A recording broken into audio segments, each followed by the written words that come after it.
Good evening, everybody, and welcome to Carving It Up Live right here on Twitter, as well as the Carving It Up YouTube channel and the Grid Network YouTube channel. As always, I am Bryson Carver. Great to be with you on this Monday to start your week, start our week in general. A lot of sports, a lot of sports to talk about, okay? So a couple of NFL topics, both kind of residing in the AFC with two teams that used to be powerhouses. One of them happens to be my own team, and are kind of in quarterback and offense hell right now, although one of the stories revolves around a guy who doesn't coach anymore for the moment. The Pittsburgh Steelers reportedly are making a quarterback decision, and it's not between Justin Fields or Russell Wilson.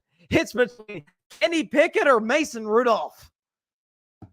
I'll give you my thoughts about that later in the show, about half hour from now or so. Also, Jimmy Johnson had an interesting quote, the Hall of Fame head coach Jimmy Johnson, shout out to him, about Bill Belichick and an admission that, according to him, Belichick made when he visited him recently about something that he would not do in regards to having power within the organization and sort of give a little bit of it back to the owner or to a potential GM. And I still wouldn't hire him, regardless, whether he has the power or not. I'll discuss that in about 45 minutes or so. Also, it is President's Day. Happy President's Day to everybody out there. I don't know if some people may have had the day off or not, but to discuss that, I'm going to give you five athletes. Let me adjust my camera here. 5 athletes that I believe would make potentially solid presidents. I'm not talking about their politics or any of that. Let's keep it civil, okay? But individuals, I think, have the qualities that could become a good president within the world of sports. I'll discuss that. Also, second topic, LeBron James discussing his future and what's to come for him, and some telling quotes that I think there's a couple things he said there that I completely disagree with. I'll discuss that in about 15 to 20 minutes. But first, so there's a lot of outrage about All-Star Weekend, particularly the All-Star game last night, in which the Eastern Conference throttled the Western Conference by a final score, and I'm not kidding when I say this, of 211 to 186. That's the most points that's ever been scored in an All-Star game, almost 400 points combined between the two squads. And let me give a good analogy, or the best analogy I can, because I'm seeing a lot of pushback and criticism aimed toward the players.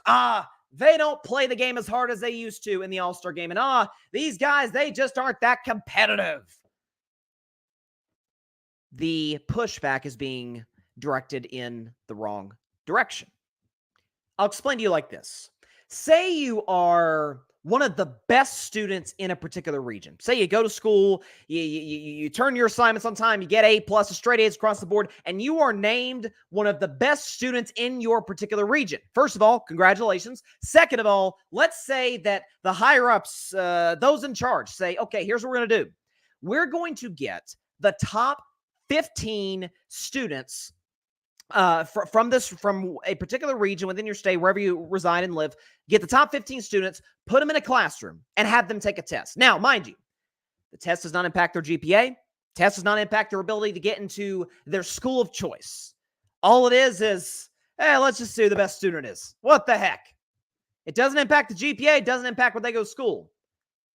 I don't know. I'm going to go out on a limb and say the students probably aren't going to cram in study and go all in like it's a final at the end of the semester or something.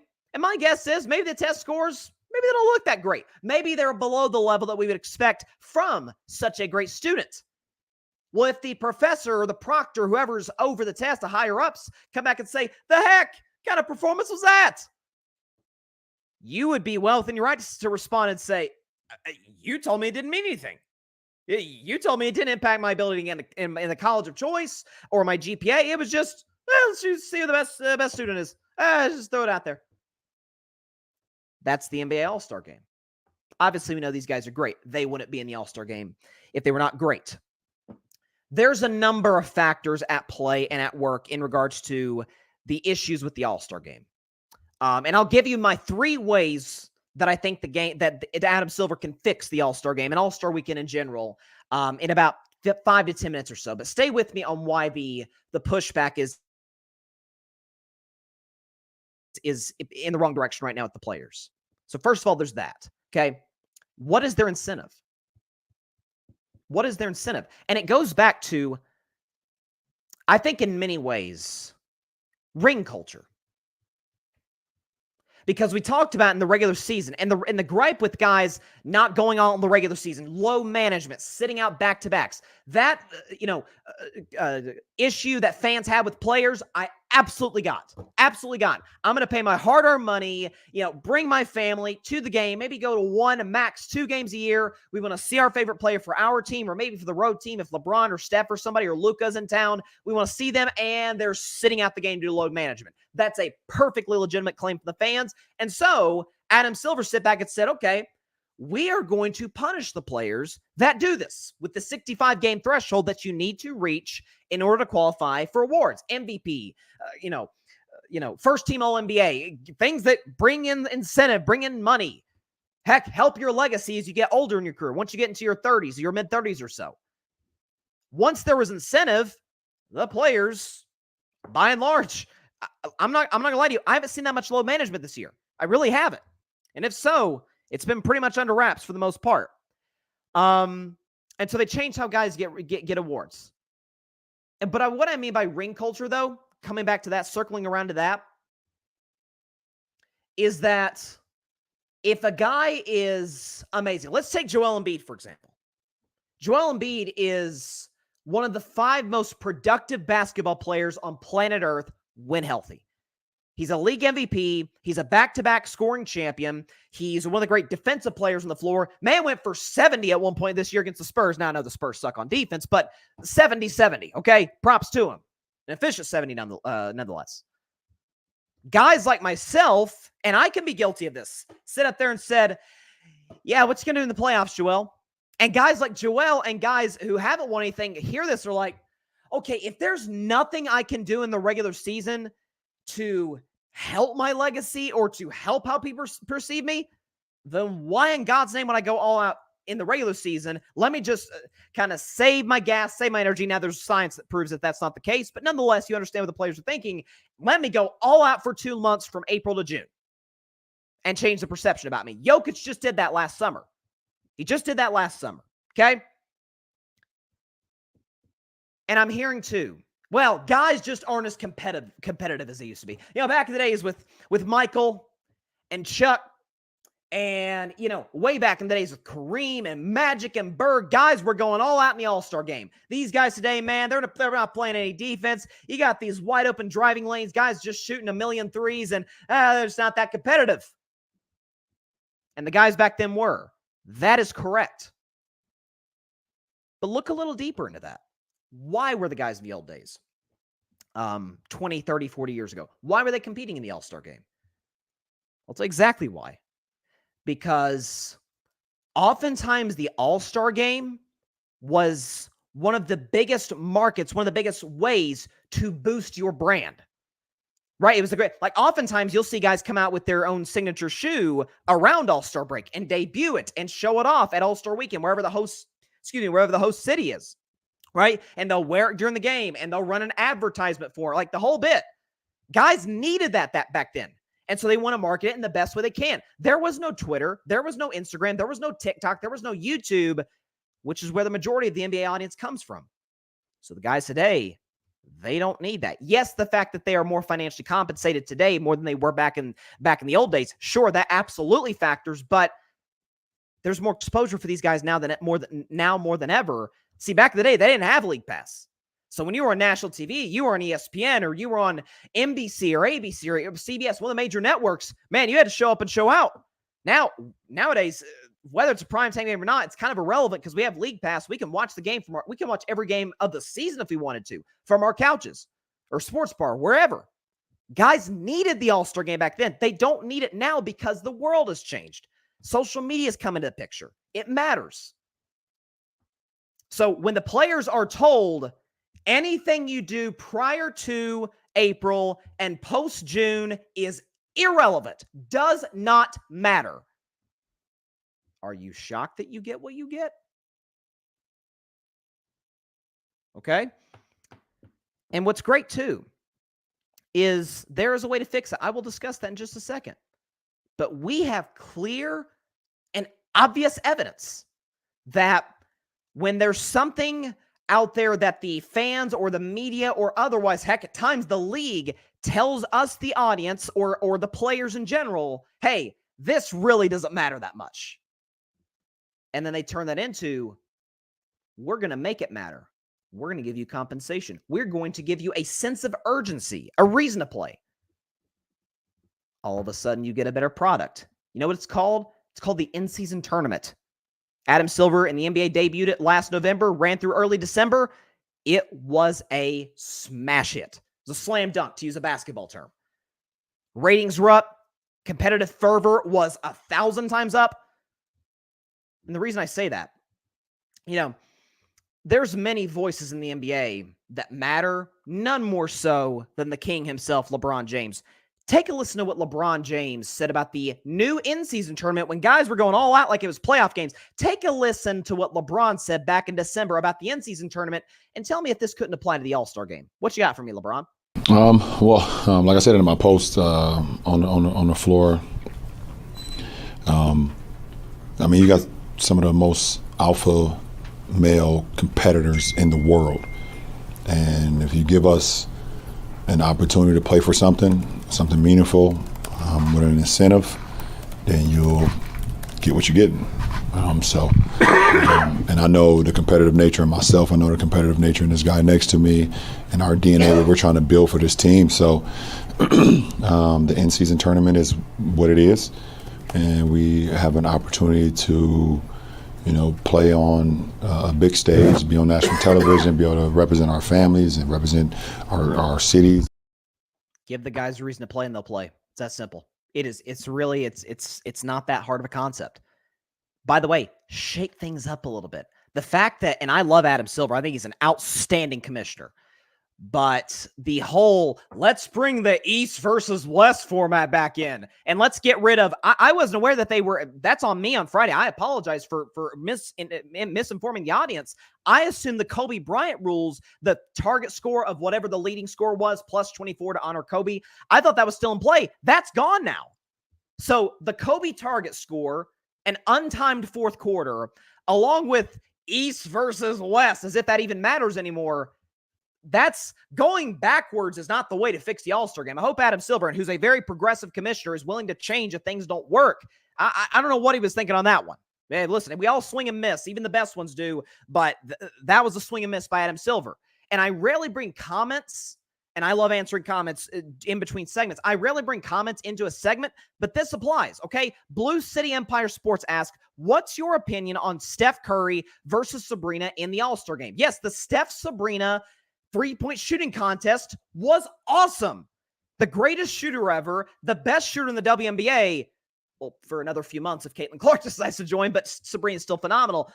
Go at it. You got a cross-league sort of experience. It was close. It was down to the wire. Both individuals, Steph and Sabrina, were all in on it.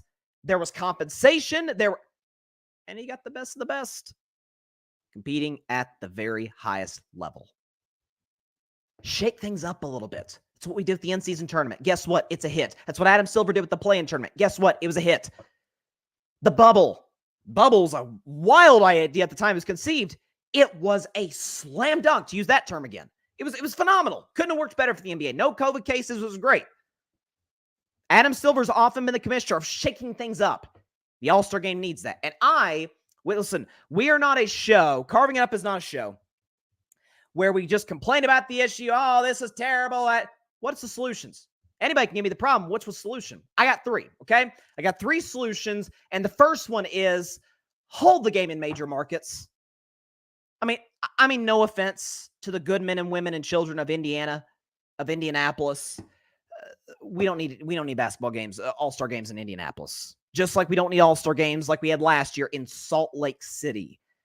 We need them in LA and Miami and Philadelphia and San Francisco and Dallas and Houston and Atlanta and Chicago. Big, major market cities. Cities where free agents tend to go. Star free agents tend to go. They go to Los Angeles, particularly with the Lakers, although the Clippers, did get Kawhi and Paul George. They go to the Miami Heat. They go to the Golden State Warriors. They go to the Philadelphia 76ers and the Dallas Mavericks. They don't go to the Indiana Pacers. They don't go to the Utah Jazz. I mean, for crying out loud, the All-Star game, I wrote a report saying the All-Star game within the next few years is going to be in Milwaukee. Nobody goes to Milwaukee. Milwaukee's two best players. Giannis was drafted. Lillard was traded for. Drew Holiday before that. Their second best player before that, he was traded for as well. We don't need it in small markets. The NFL does not have Super Bowls, by and large, in small markets. The one year they had it in a small market, Jacksonville, was a disaster for a number of reasons due to capacity and all that. Have the game in major markets, okay? We need it in big, flashy cities, not in small markets. The second thing is, from a compensation standpoint, $500,000 each for each player on the winning team. Listen, we may sit there and think, what's $500,000 going to do for Steph Curry or for Jason Tatum or Kevin Durant or certainly LeBron? LeBron is a billionaire after all.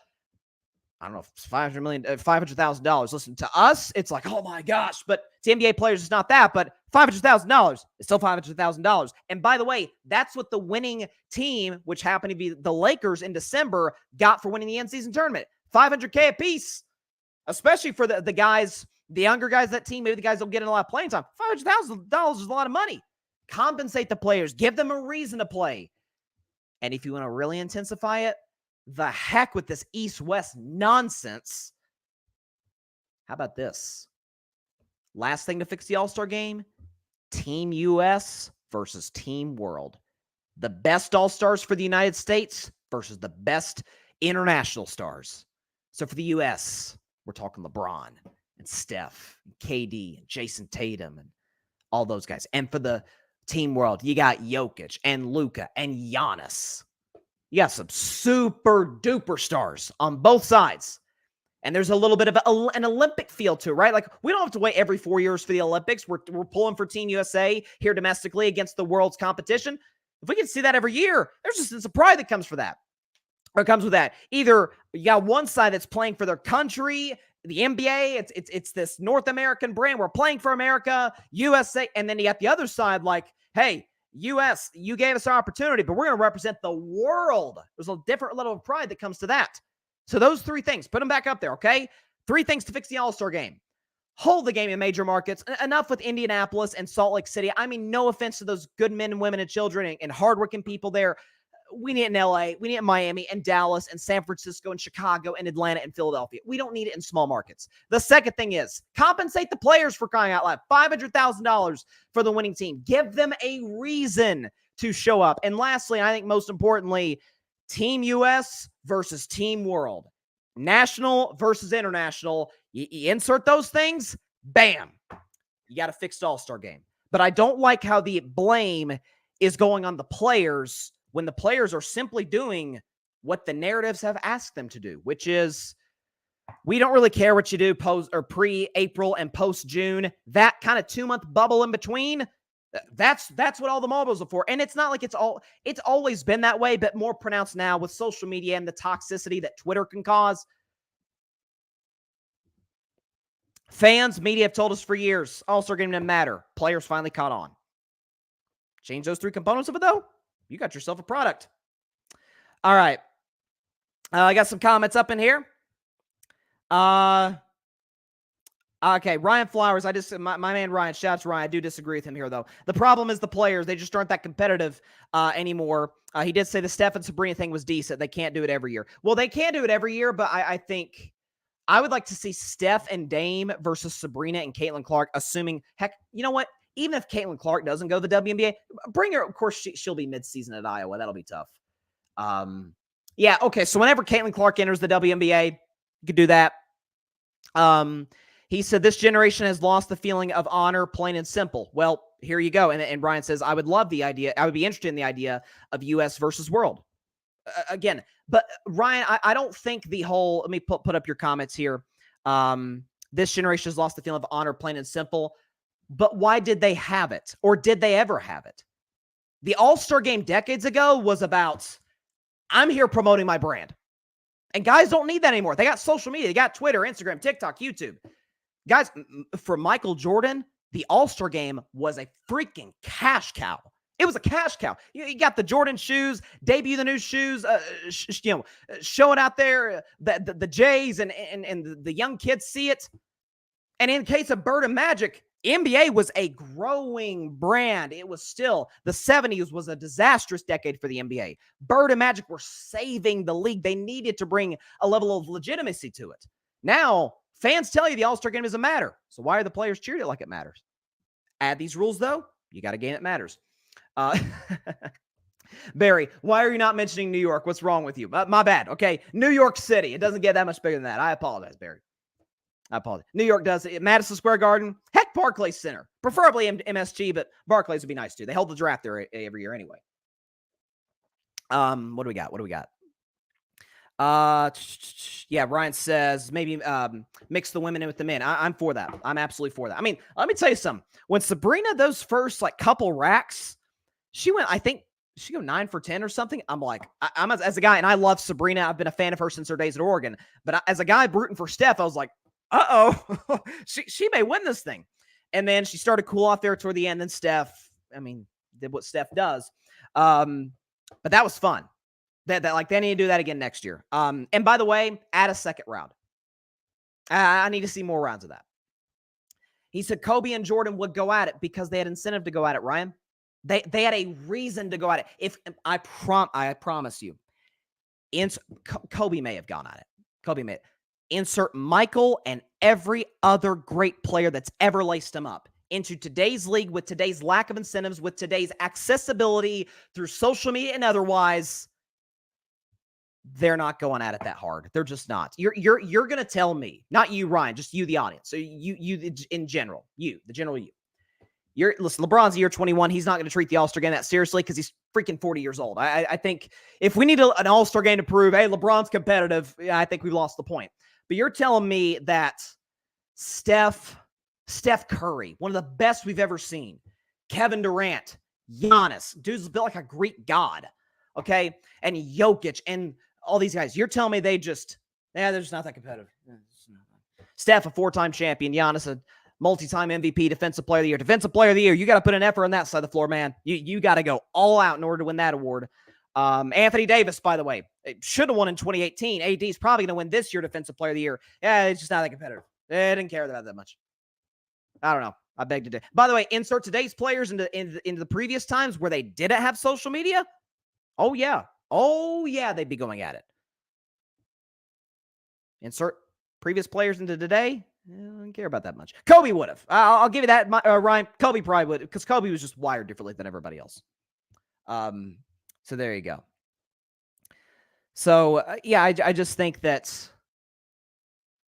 listen, I'm not going to say the players are blameless, but I think when you're told, you as in the players, I think when you're told something for years and years straight and they see social media and it's ring, you haven't done nothing yet. Ring. Can you do this for me? Did postseason, playoffs. Don't care what you did in the regular season. You're telling me the All-Star game is going to matter to them? If you keep telling them that, they're not going to care that much about it. And again, even that aside, they don't need that weekend break in mid-February to promote their brand. That's what social media is for. You know, they've got that now. I mean, listen, it sucks for the previous generation that they didn't have. It really does. Like some of it literally is just a luck of when you were born. And future generations, 20 years from now, we're going to have even more incentives now from the NBA and from other endorsement companies. I mean, LeBron James is a billionaire. That ain't all come from the NBA. There's Nike, there's other endorsements, business dealings. So there you go. But again, there are solutions to fix it. I think Team US versus Team World, I'd love to see it. Yeah, I am me personally, I am juiced for the Olympics this year. I cannot wait for a number of reasons, all the sports, but basketball primarily. Man, I want to see Steph, LeBron, KD, because those three, Steph and LeBron are to me still the faces of the league. KD's not too far off. He's an all-time great, still dropping 30 in year 17, which is crazy. I want to see those guys go at Jokic and Giannis, some of the best players in the world. I cannot wait to see that in Paris this summer. If you could get that in the All-Star game annually, oh, man. But this East, and I love Commissioner Silver. Then I'll move on to the LeBron topic. I love Adam Silver. I think he's the best commissioner of sports. I think Goodell's fantastic. I think Silver's better. But that was a swing and a miss. The East-West, as if that was going to change anything. The East and West doesn't even really have a rivalry. I mean, it really doesn't. And by the way, and then I swear I'll move on to the LeBron topic, but I didn't want to address this because this just popped in my head. I've heard, because a lot of people have suggested solutions. Hey, how do we fix this? And one I've heard from a lot of pundits and media out there is, well, let's make the All-Star game result East versus West. Let's keep it East versus West, and the winner, say the Eastern Conference, like the Eastern Conference beat the Western Conference yesterday. So let's institute a rule where East wins yesterday, and so the Eastern Conference champion gets home court in the NBA Finals. I absolutely, positively despise, detest, hate, all the hate words. Hate. I don't hate a lot of things. I hate that idea. They used that in baseball for the longest time. Thank God they got rid of it. And by the way, the baseball game isn't that All-Star game isn't that good now. They need to institute incentives for that. All NBA All-Star game is worse. It needs more fixes. But that was a horror. So if you have a 45-win Eastern Conference champion against a 62-win Western Conference champion, you're telling me the Eastern Conference gets home court? Like that to me that makes the regular season even more irrelevant. So it's like, you're telling me we bust, not that the 45-win team didn't bust their butts too, but one team bust their butts, got 62, the other got 45. If we get 62 wins and we don't get home court in the finals, we got to start on the road? Are you kidding me? Because a couple of guys from 8th and 9th place teams screwed it up for us? No, I think that's a horrible idea. Horrible idea.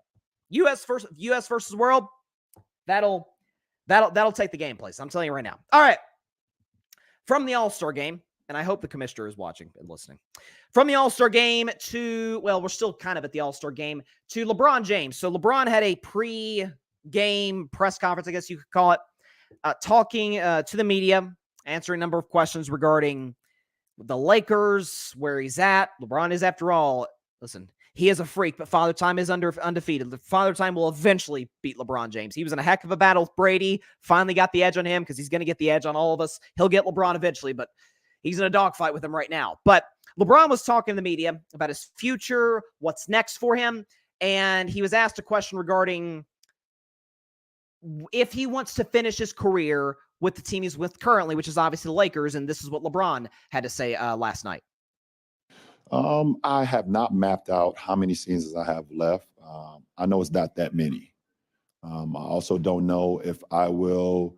I was asked this question a couple of days ago. Will you kind of take the farewell tour, or will you kind of just Tim Duncan it?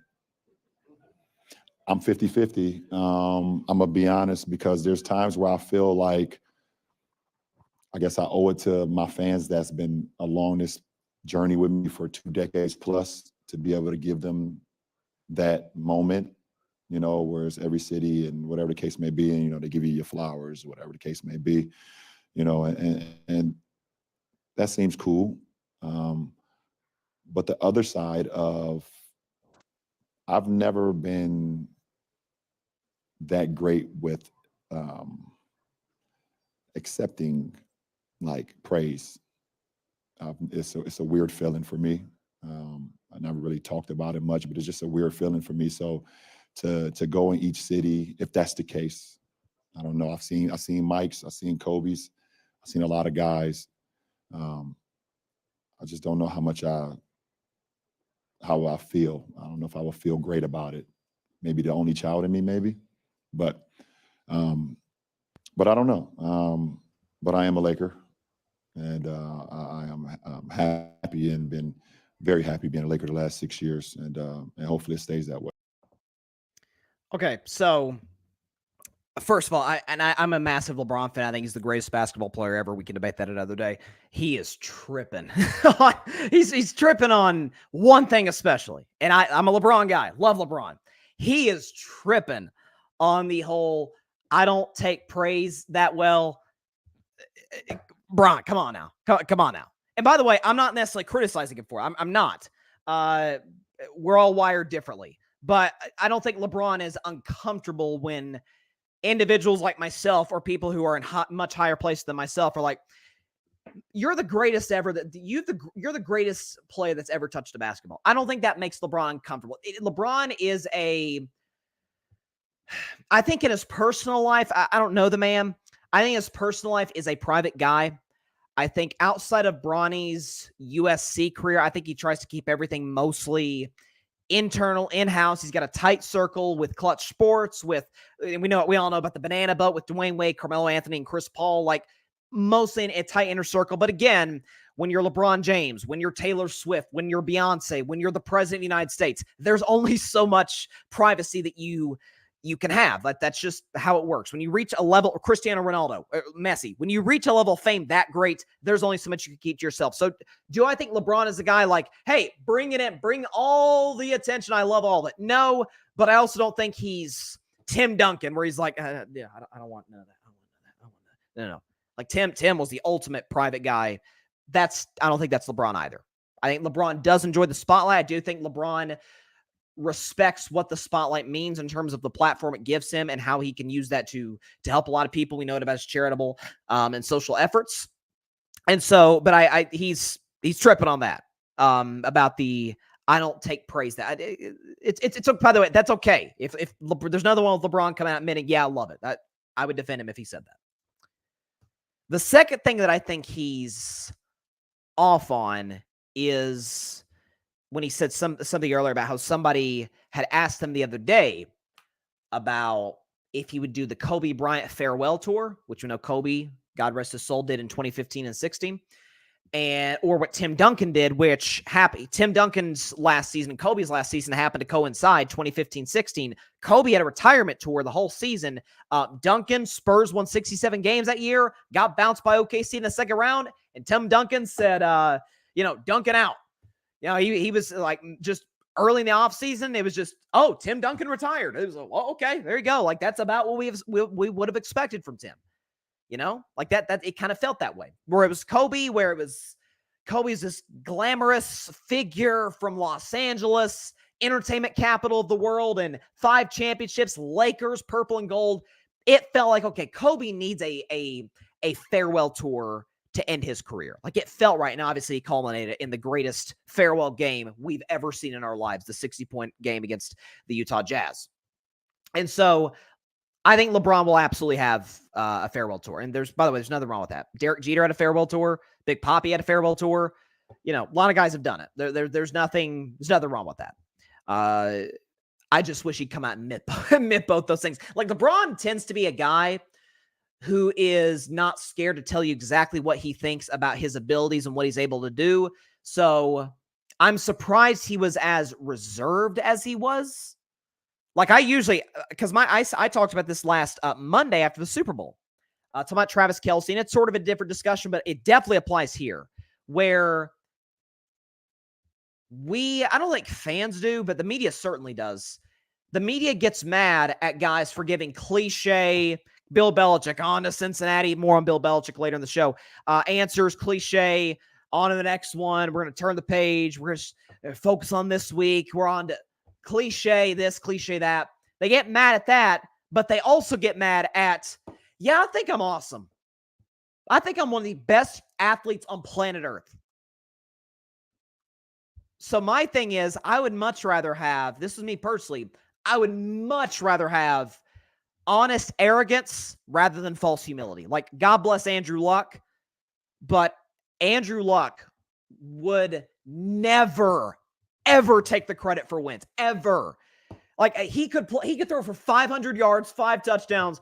I think the defense played really well. Offensive line did a good job. It's like, dude, I saw that you got the crap beat out of you this game. Your receivers couldn't separate. You were just throwing dots out there. You could take a little credit, okay?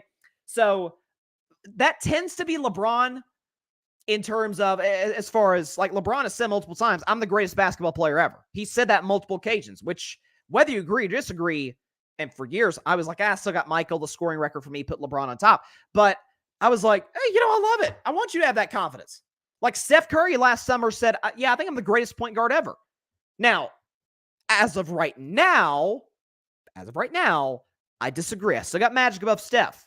But is he out of his mind to feel that way about himself? No. So I want LeBron to be honest there. But as for his future, as for what he was discussing in that bite, I think if LeBron is still in the business of competing for championships, I think he's with the wrong team to do it. Not for this year, because I've said on multiple occasions, even with the ups and the downs, I don't care that they're the 9 seed. I don't care they're the 9 seed. that Lakers team's a championship contender. This same roster, minus some of the pieces they have now, and I think they're better now, in large part because of AD's growth. But this same roster last year knocked out the 2-seed Grizzlies, the defending champion Warriors, and yes, they got swept by Denver. I understand that. But minimum 2 of those games could have gone a different way, at least 3. Game 3, Denver just kind of outplayed the Lakers. Lakers kept it somewhat close, but Denver was the better team. Games 1 and definitely 2 and 4 could have went either way. And that could have been a different series. Maybe the Lakers, maybe they go on to win the championship. Who knows? So I think the Lakers can win the championship this year. I absolutely do. But beyond this year, is AD going to get healthier? Are we sure Austin Reeves hasn't hit his ceiling? Is Darvin Ham the guy to lead the Lakers to multiple Western Conference Finals appearances and potentially a finals or 2? And LeBron at that point would be in year 22. At least we're talking about next year. I don't see that as an opportunity where LeBron's like, okay, for the love of, I'm in year 22. I'm going to be 40 freaking years old in a battle with Father Time, and you're still relying on me to be the best player to lead a team to a championship with a dysfunctional front office, a bad front office, all things considered. AD's getting older. Darvin Ham is a bad head coach. Austin Reeves, third best player. Feel like he's kind of hit his ceiling. I get from a brand perspective, there's no better city for an athlete to be in than Los Angeles. Why do you think Shohei Ohtani went to the Dodgers? Yes, the Dodgers are a very well-run operation. Yes, they have a lot of money. But the glitz and the glamour of LA don't exactly hurt. Okay? Like like when I was hearing it's Shohei Ohtani's between the Dodgers and the Blue Jays. I'm like, nothing against Canada. What the heck is Toronto going to provide more than Los Angeles except for more expensive taxes? So I think the lights and the glitz and the glamour of Los Angeles play right into LeBron. He's the biggest star in the league still. Him and Steph are, and he plays in the biggest entertainment capital in the world. The most, I don't know if I want to say important, but one of the biggest. So why not? From a business perspective. But if LeBron is still in the business of competing for championships, which I believe him to be, why else is he putting in the amount of time on his body? Why else is he putting in the effort necessary to, in year 21, averaging 25 a game on over 50% shooting? Having one of his best three-point shooting seasons of his career, by the way, as well. This Lakers team, I think, could compete for a championship. Next year, LeBron's a year older. AD, we know him to be a bit physically fragile at times. He'll be a year older. Darvin Ham's still there. Austin Reeves feel like he's hit his ceiling. It's like you're going to be having to rely on a lot of vet minimum guys to give you more than what they're probably capable of giving you. Philly could use LeBron. Golden State could kind of use LeBron. Go Warriors. Cleveland. Add LeBron to that Cavs team. Cavs are playing great basketball as of late. Add him with Donovan Mitchell and Mobley and Garland. That's a heck of a team right there.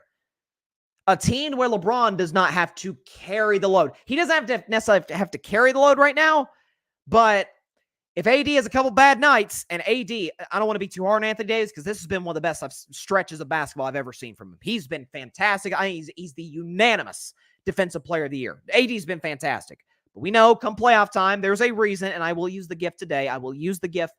Today. There's a reason I call him coin flip Davis. Heads, he's great. Tails, he's awful. It can be a little dicey from time to time. You never know what you're going to get from Anthony Davis.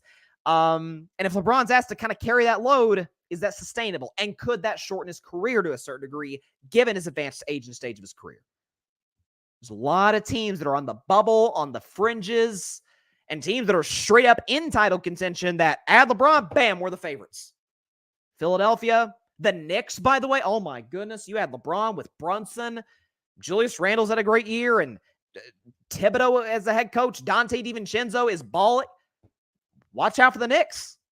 And LeBron, by the way, New York from a business perspective isn't quite LA, but it is New York. I mean, come on, it's what did Sinatra say? If you can make it there, you can make it anywhere. LeBron certainly more than made it, obviously, but Madison Square Garden, oh my gosh. I hope, listen, I'm hoping for a potential. I'm still holding out hope he goes to Golden State someday. I still think it's in the cards, by the way, this offseason, given the reports we got last week, but the Knicks would be an ideal fit. The Sixers would work. The Cavs would be absolutely be a title contender if they added LeBron or brought him back. I just don't think the Lakers is that sustainable. I don't. It's not a well-run front office. It's a very limited head coach in Darvin Ham. I just don't think it works long-term. I really don't. But LeBron will have a Kobe-like retirement tour. And again, there's nothing wrong with that. There's nothing.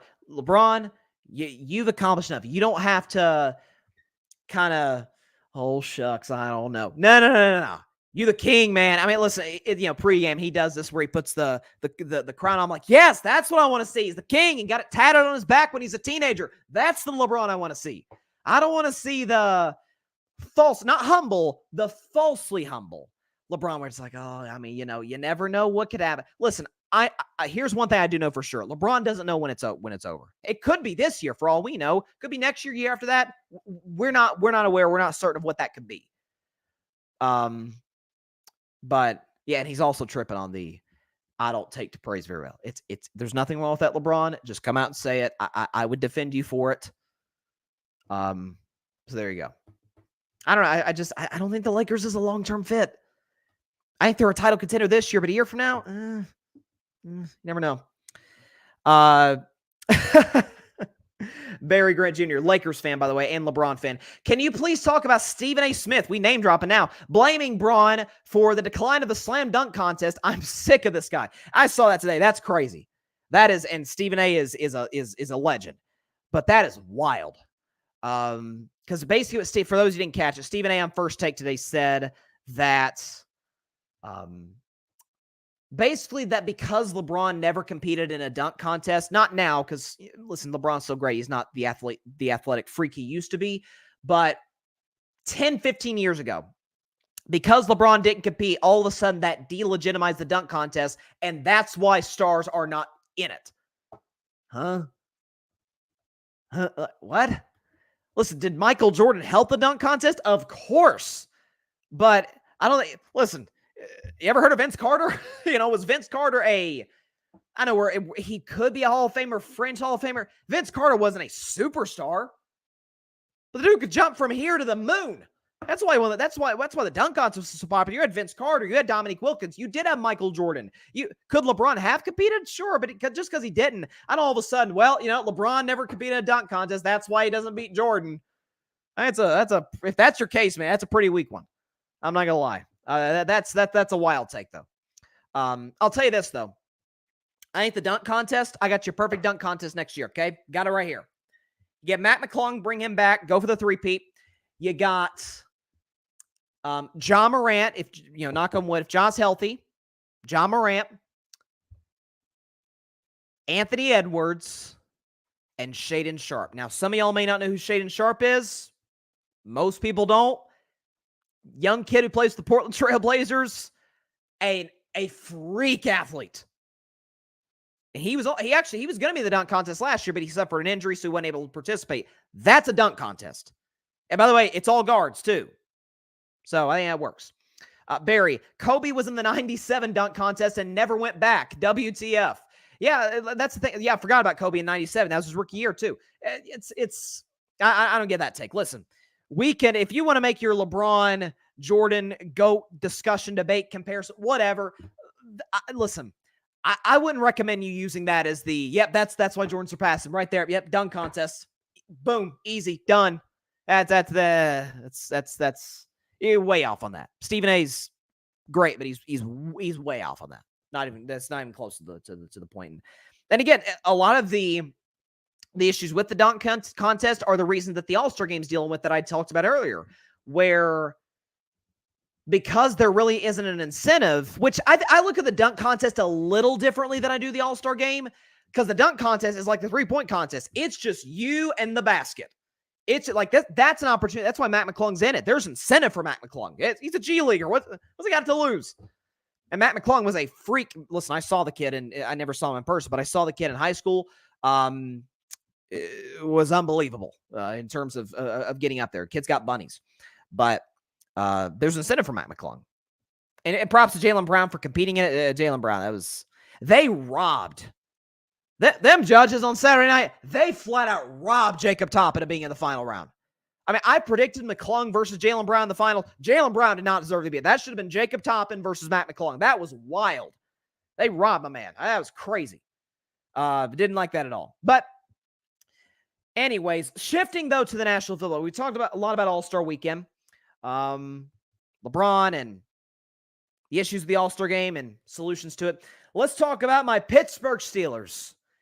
And I almost threw up in my mouth when I saw a recent article from the Pittsburgh Post-Gazette that talked about how this is from the article, quote, there appears to be some internal division that maybe Mason Rudolph should be the starter since he played so well down the stretch as the team made the playoffs. And the article goes on to detail how the organization is deciding in terms of who the quarterback for 2024 is going to be between Kenny Pickett and Mason Rudolph. I'm starting to wonder if this organization knows that the objective in football is to stop the other team from scoring as much as possible. And Pittsburgh is great with that. They've always had great defenses. They do now.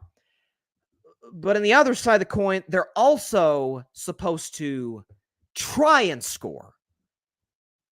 I thought that was the objective. And by the way, their drafting has reflected that.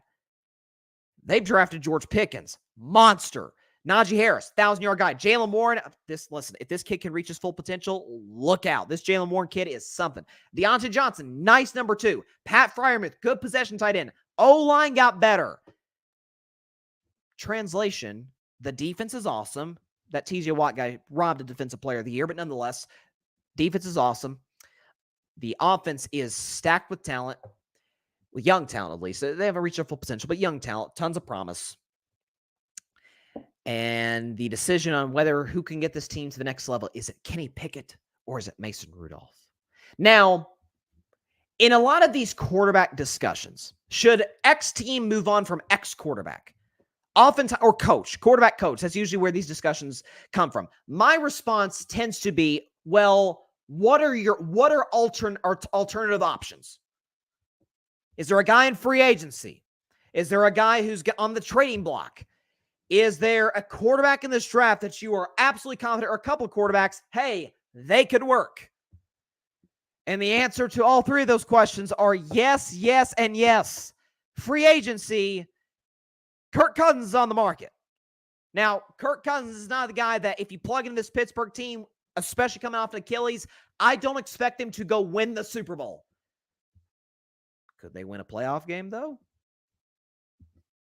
Now, I know Kirk is known for not being great in big games. I understand that, but folks forget what Kirk Cousins was doing the first half of the year before he tore his Achilles in Green Bay. Guy was, dude lit up San Francisco when San Francisco was hot.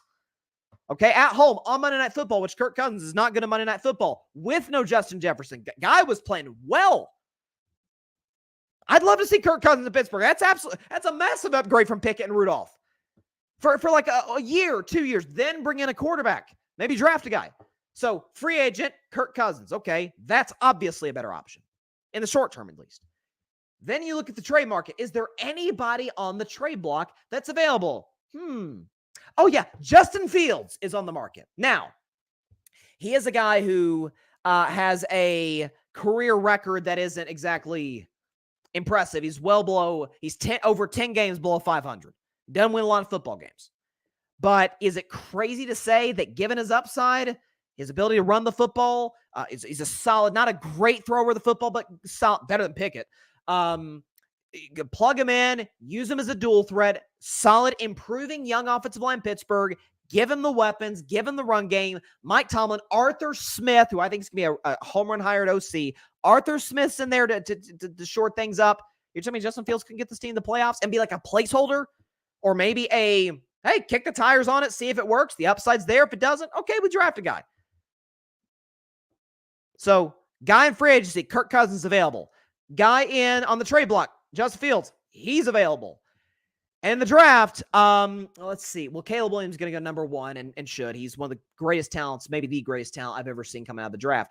But there's a kid out of UNC named Drake May. There's a kid out of Oregon named Bo Nix. There's a kid out of Washington who I love in Michael Penix Jr. There's a guy at LSU who just won the Heisman and Jaden Daniels. A lot of folks are high on J.J. McCarthy. I'm not one of them, but I get the hype. There's some stuff there that could potentially work in this league.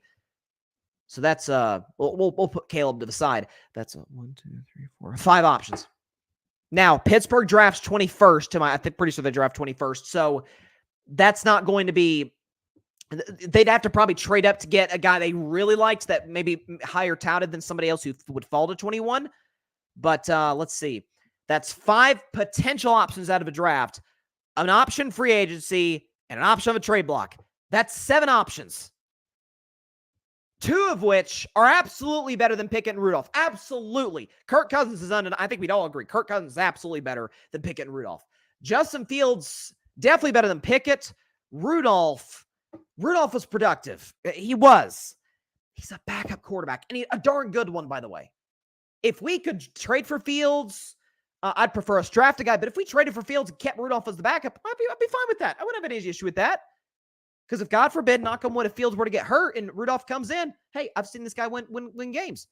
Helped us go on a 3-game winning streak to get to the playoffs last year.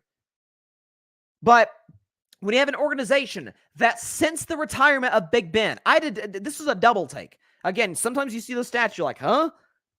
Listen to this, folks.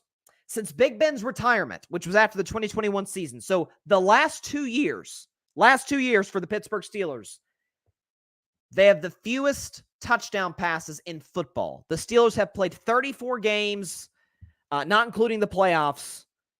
They've thrown 25 touchdown passes. The effing Jets have more TD passes than the Pittsburgh Steelers do. And Rodgers played 4 snaps, so obviously there's no Aaron Rodgers component there. The Panthers have had more touchdown passes, and they suck. Pittsburgh Steelers, this revered franchise, least passing touchdowns the last 2 seasons because they're too friggin' limited at quarterback when a Cousins is available and a Fields is available. And you got a lot of guys who I am really high on this upcoming draft. And you're going to stand pat with a highly limited quarterback out of Pittsburgh or University of Pitt in Kenny Pickett, who, nice player, seemed like a nice kid. He's not taking the Steelers anywhere, especially in AFC with the guy in Kansas City running the world. Somebody Kenny Pickett's going to get it done. Oh, we're going to win defense and running game. Get your head out of your behind. It's not 2005 anymore. It's not. And Mason Rudolph, look, good arm, but completely immobile. Not a great decision maker. Come on, guys. You're signing yourselves up for another 9-8, 10-7 season. Maybe a sneak in the playoffs. Maybe you're just on the outside looking in, and we're in the same position in 2025 as we are in 2024, which is where we were in 2023 and in 2022. Pittsburgh Steelers, 0 playoff wins in the last 7 seasons. They have not won a playoff game since Barack Obama was president. Today's President's Day, by the way. President's Day segment at the end of the show. But it's been that long. This is the very reason why I said, and maybe, listen, who knows? Let's look optimistically. Maybe the Steelers are being calculated. It's a smart organization. There's no question about that. They're being calculated. They're like, let's let this leak out. We're just between Pickett and Rudolph, and then we snag somebody. We go get a Cousins, or we go draft a guy in a 2.5 months. Maybe that's what they're doing. I don't know. But if these are the true internal discussions regarding the future at quarterback, this is the very reason I said I'm willing to keep Mike Tomlin if he brings in a creative offensive play, because Tomlin runs the defense and does an A-plus job running the defense because he's a defensive guy and a great motivator and head coach. But in today's NFL, you need an elite quarterback and an elite play caller. Why were the Texans successful? They hit a home run with their second pick, drafting C.J. Stroud. Now, they hit it on a lot of other picks, but that was the key piece. Obviously, they're going nowhere without C.J. Stroud, and they have a young, creative offensive play caller, while DeMeco Ryans aced the defense and led the football team as a whole. That is a winning strategy when you have a defensive head coach. I hear a lot of people, you can't win with a defensive head coach. Sure you can. You absolutely can. If you have a creative offensive play caller, and an elite talent quarterback. The Steelers, I think, have the creative offensive play caller. I love the Arthur Smith hiring. Pickett and Rudolph. You're telling me Pickett and Rudolph are going to knock off Mahomes? Really? Really? It's, again, it's starting. I said about Tomlin, that just doesn't mean he's not a great head coach. But if this report is true, we're assuming it is, then I'm starting to think it's a little bit of the Bill Belichick syndrome, and I'm about to talk about Belichick. It's a great now. I think Tomlin's a better coach than Belichick. I don't care what anybody says. All time, I'm taking Tomlin over Belichick any day of the week. Tomlin didn't have the greatest quarterback ever, and has been successful without Big Ben. At least has had winning seasons, though has not adjusted to the modern offensive game. It's time to move on if this is true after next year. It just is. Everything runs its course, and it'll be time to move on. And the Steelers, not that they haven't had success hiring head coaches. They've had 3 since 1969. There you go. All right. Speaking of Belichick, let's talk about him because there's a report. It's from CBS Sports, and this was a quote from Jimmy Johnson, one of the all-time great head coaches, finally got in the Hall of Fame recently, deservedly so, and finally, even more so, finally got in the Cowboys Ring of Honor. Took him long enough. But Jimmy Johnson was on a show, he's talking to Joe Rose on WQAM 560 in Miami. So shout out to the people who works there. But he was talking about how he had met with Belichick recently. Jimmy Johnson met with Belichick. Here's his quote. Bill and his girlfriend just left the house about 4 days ago, and he came down to spend a few days with me. We talked about a bunch of stuff. He had been with Bill Parcells and Nick Saban a couple days earlier, and some of these NFL owners are a bit afraid of him. The general managers and the personnel people within the organizations are really afraid of him because they think if he comes in, they are going to lose their jobs. A lot of people working against him as far as getting a job. I was shocked that he didn't get some more opportunities. He'll get opportunities next year. Jimmy went on to say, quote, Bill is upfront about it. He said, hey, I don't need to have to be in charge of everything. That's what happened up in New England. He kind of fell into that, and it's not necessarily that he pushed for it. That's what happened because he was there for so long. He is more than willing to give up the decision-making to the general manager and the personnel people, end quote. So Jimmy straight up, flat out said, hey, Bill told me if I go somewhere, I'll just coach. I won't be the GM because we know. I mean, there was a report that came out from the Atlanta Falcons who interviewed Belichick multiple times. We're all thinking, oh, Bill's going to Atlanta. And then, bam, they hire Raheem Morris because the notion was, we don't really want to have to fire our general manager for a guy in Belichick who's going to coach the team, but also run the personnel department and hasn't done a very good job, to say the very least. His last 10 drafts have been abysmal. Especially the last few were just a disaster. Horrible, horrible stuff. To the point where the Rams, I remember there was a clip with Les Snead, the GM of the Rams, and Sean McVay, the head coach of the Rams, watching a Belichick draft pick on the TV as they're doing a press conference, and both of them snickered at a Belichick draft pick because it was, the heck is this guy doing? You see what they just did? He's a bad GM. So Jimmy Johnson says, hey, he'll relinquish power. And I still wouldn't hire him. And I'll tell you exactly why. Part of being a great head coach is being a great motivator. And Belichick, by all accounts, I don't think there's any issues with that. I mean, those Patriot defenses, man, they were ready to go.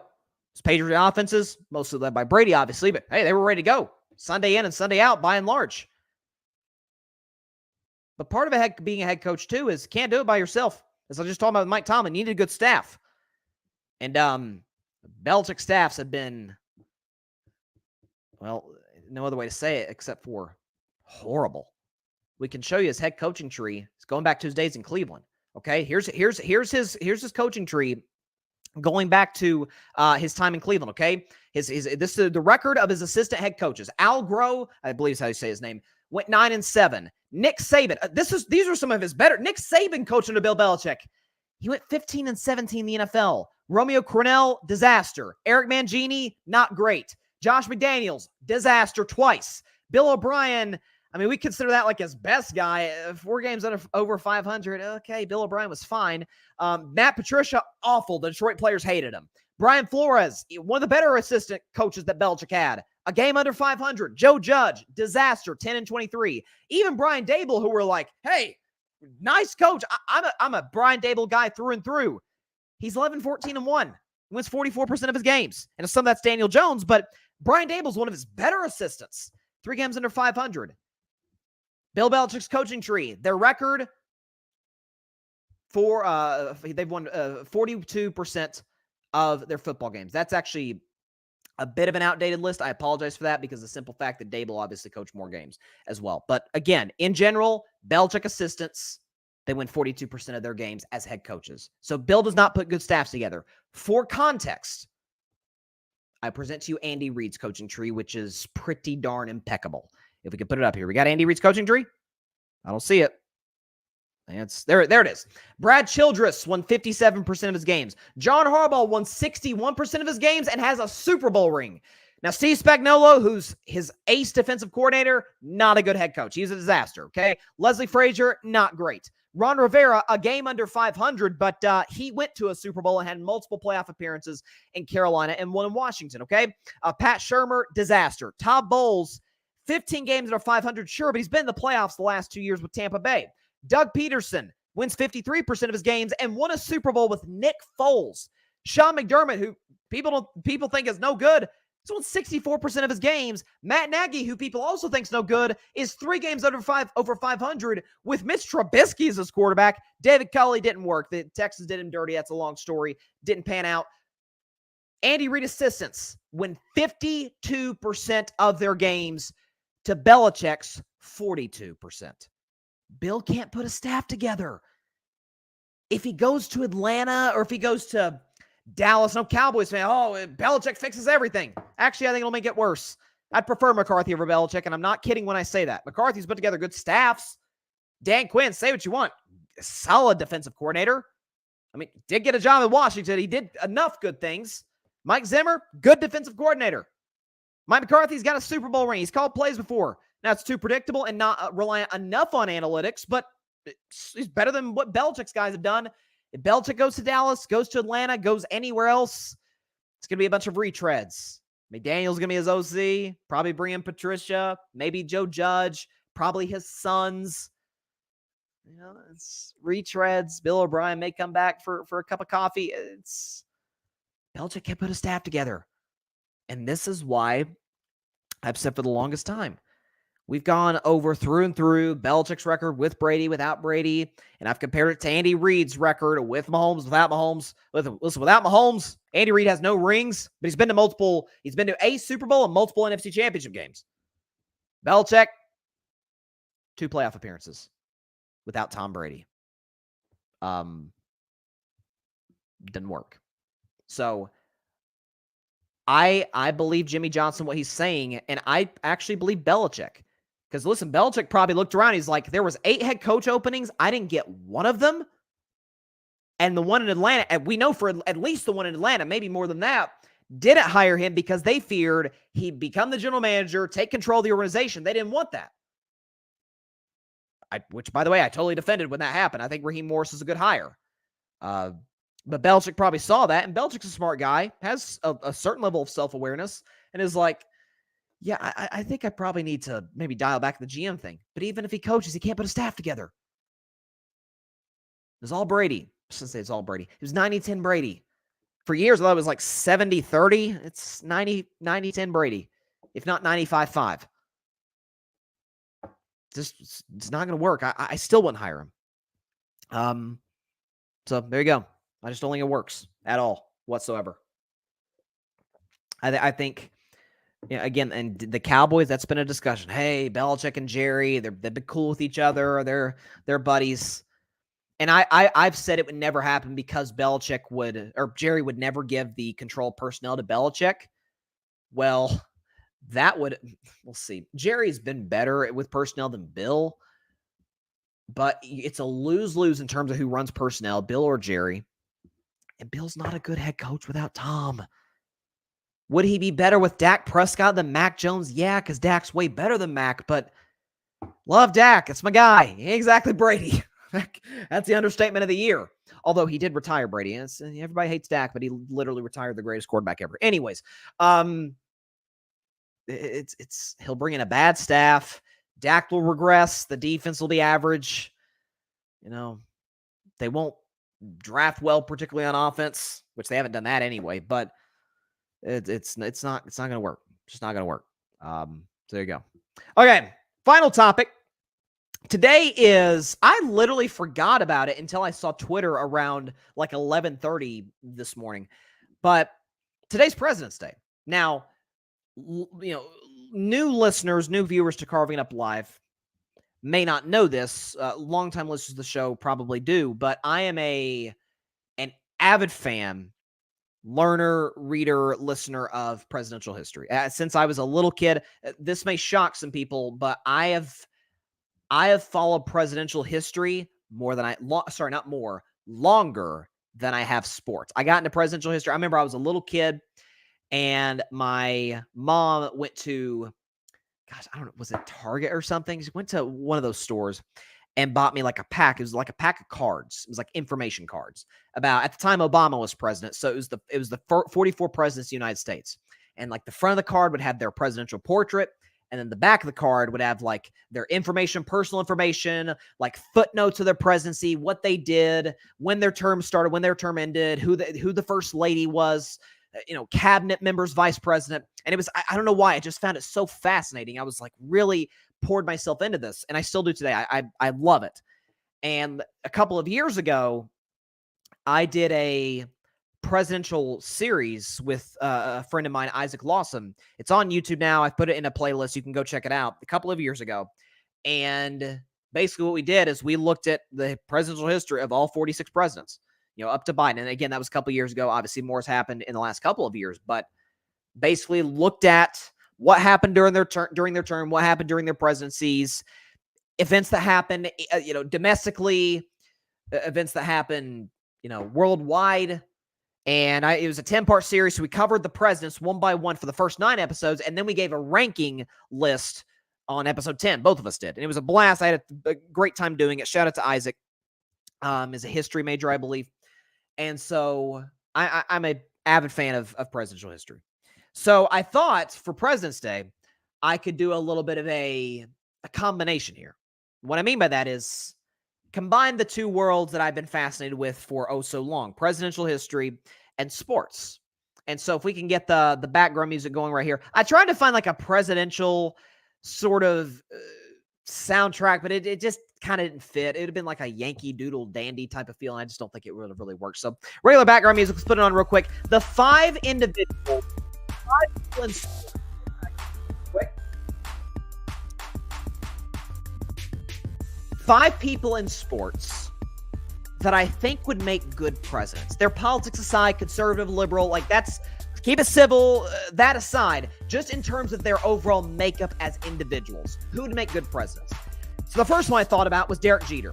I think Derek Jeter would make a good president. So Derek Jeter, we knew him as the captain of the New York Yankees. That was his nickname back in the day. Do we have the Derek Jeter? There it is. Derek Jeter for the White House there. Derek Jeter is a guy who was the captain of the Yankees, was the steady leader. You Yankees fans didn't think a Red Sox fan was going to go up here and back up a Yankee, but Derek Jeter was always my favorite Yankee, if that is even a thing for a Red Sox fan to say.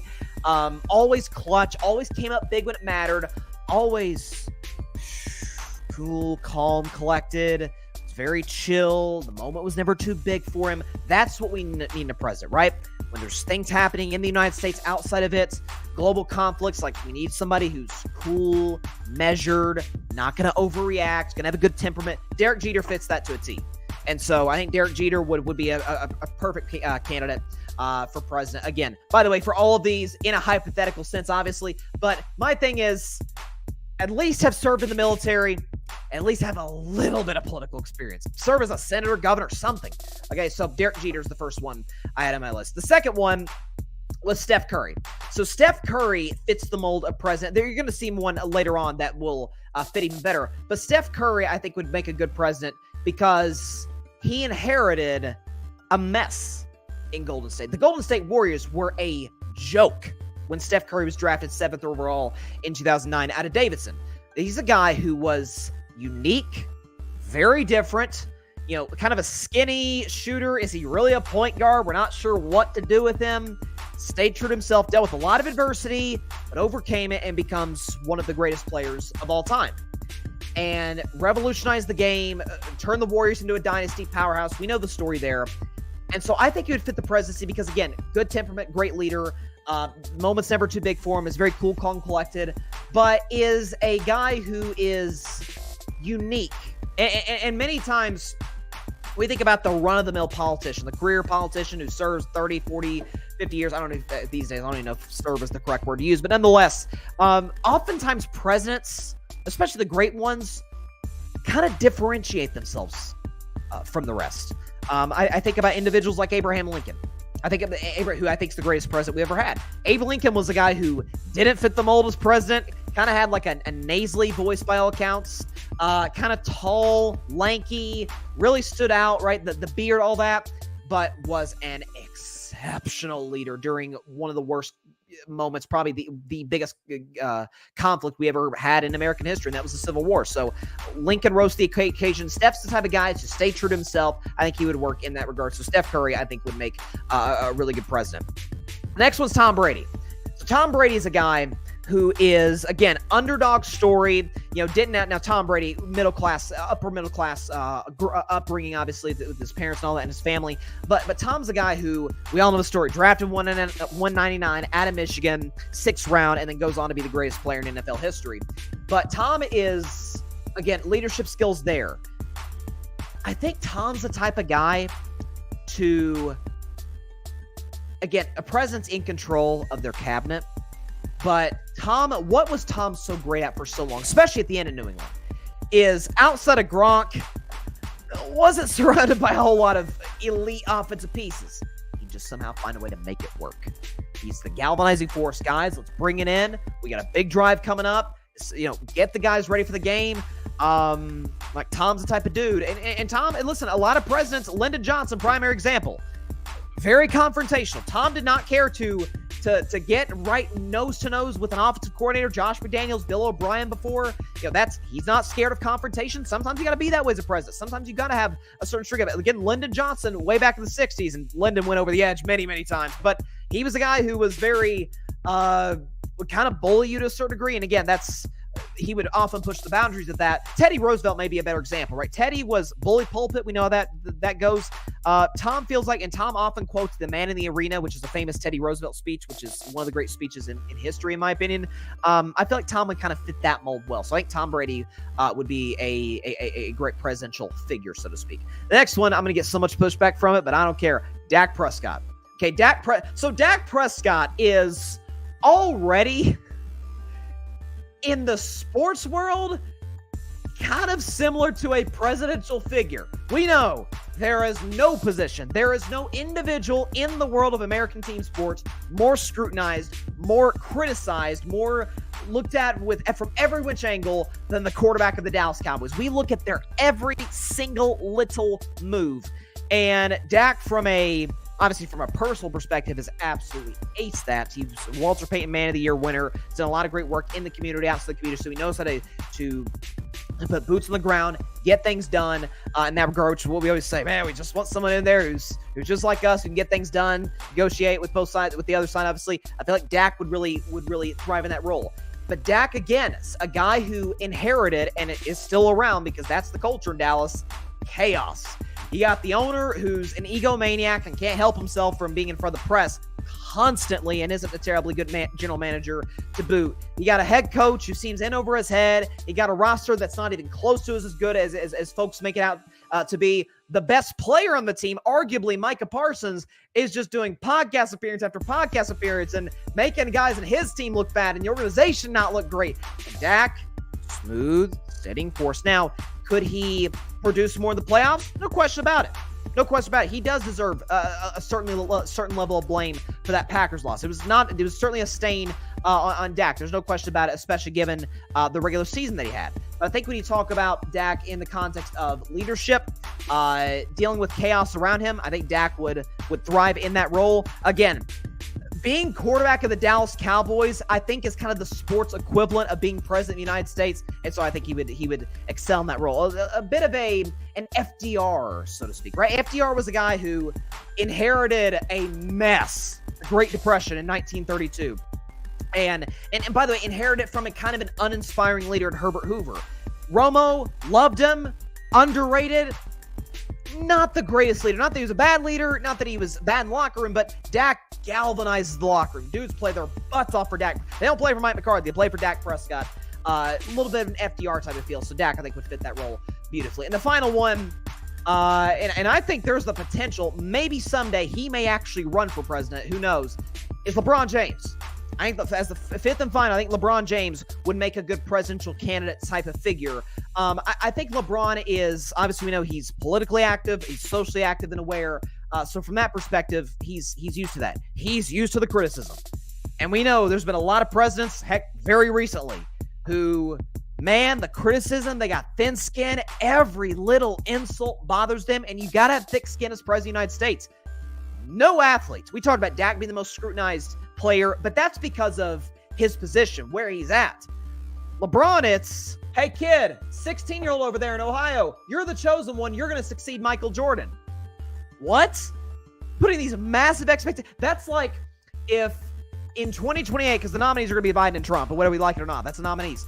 2028, if some young upstart candidate for the Democrats or Republicans came up and the media was like, hey, you're the next Abraham Lincoln. Good luck. That's completely unfair. It's like, are you kidding me? You're comparing me to that guy or Washington, whoever you want to throw out there. That's basically what LeBron was given. Is a big load. Hey, you're gonna be one of the greatest players ever, and if you're not, you're a complete failure. And LeBron somehow exceeded those expectations. He's an excellent leader. He's won everywhere he's went. He won in dysfunctional Cleveland. He won in dysfunctional Los Angeles. He won in functional Miami. He's been the face of the NBA, so he's used to the pressure. Now, there's a difference between being the most famous athlete in America and being president of the United States. I understand that, but it's not something that's foreign to him. He's a guy who came from, forget middle class. He was flat out poor growing up. He had moved from house to house, single mother, never knew his father, and was found a way to rise above it. Again, given the fact that he's one of the great basketball talents, but he had the work ethic. He didn't let the fame get to him. Doesn't get in trouble. No scandals. Again, say what you want about the man, regardless if you agree or disagree with his politics. President Obama never had a scandal. Never had a scandal. That's LeBron James. I mean, look, come on. If the scandal is China in 2019, it's kind of thin. It's not. If that's what bothers you, with all due respect, get a therapist. So that feels like it's with LeBron James, and so I think you kind of fit that mold well. So there you go. That's the 5 individuals, I think. 5 people involved in the world of sports I think would make good presidential figures. We'll put them up one more time before we get out of here. I think Derek Jeter would make a good president. I think Tom Brady would make a good president, as would Steph Curry, Dak Prescott, and LeBron James. Those 5. You can throw out other ones. I thought about Mahomes potentially being somebody I would consider. But I think those guys, all of them, tremendous leaders. In the case of some of them, inherited messes and have risen above it and have maintained a level of I don't know if dignity is necessarily the right word, but like a certain level of being beloved from the public. So there you go. That's what I got. All right.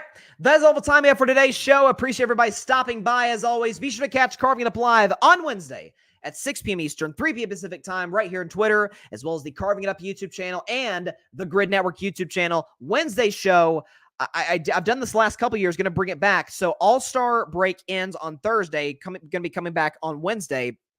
I did this last year where I look at the Eastern Conference, the Western Conference, and I lay out kind of the teams that are on the fringe contender or pretender bubble. And I tell you if they're a contender or a pretender. I tend to be pretty accurate on this stuff, so I'm putting a lot of pressure on myself this year to get that right. That's going to be on Wednesday, so definitely stay tuned for that, as well as Carving Up the Context and Bryson's Best 10. And, of course, be sure to like, share, comment, and take 2 seconds out of your day. Hit that big red subscribe button. It helps the channel grow exponentially. We're trying to get to 1,000 subscribers. I think we just hit 750. Like within the last couple of hours. So we're 75% of the way there, folks. So thank you to everybody who has subscribed. Cannot tell you how much I appreciate y'all's love and y'all's support. To those who have subscribed, again, thank you. Please be sure to contact or to talk about the show, to tell your friends, your family, not your cat though. because if cat's sleeping, I know I have a cat.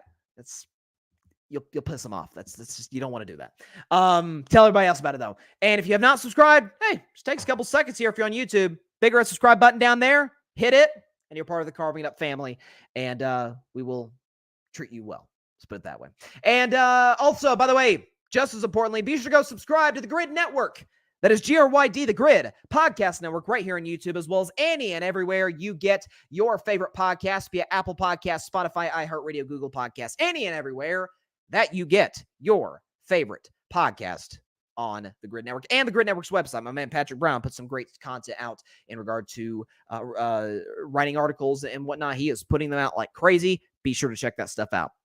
I'll see you on Wednesday. Be sure to stay safe out there. Please be sure to take care of your physical as well as your mental health. And please, please be sure to contact your local state representatives and senators to demand change for gun violence in America. I talked about it on Friday. I've talked about it far too often. We saw what happened last week and what happens every day in this country. It's an epidemic. We've got to stop it with everything that we have. And making our voices heard is one of the primary ways to do it, particularly voting this November. And that will certainly be an issue on my mind and hopefully on yours as well. So very important issue. Let's contact your local state representatives and senators to demand change for gun violence in America. All right. Fun show today. NBA All-Star stuff, NFL, little presidential, stuff. So there you go. See you on Wednesday. Stay safe out there. God bless y'all. Peace out. Don't blame the players for the All-Star. Thanks so much for watching the show on YouTube, and be sure to go click that big red subscribe button and check out the other clips and full shows from Carving It Up Live, as well as our other incredible content creators here on the Grid Network.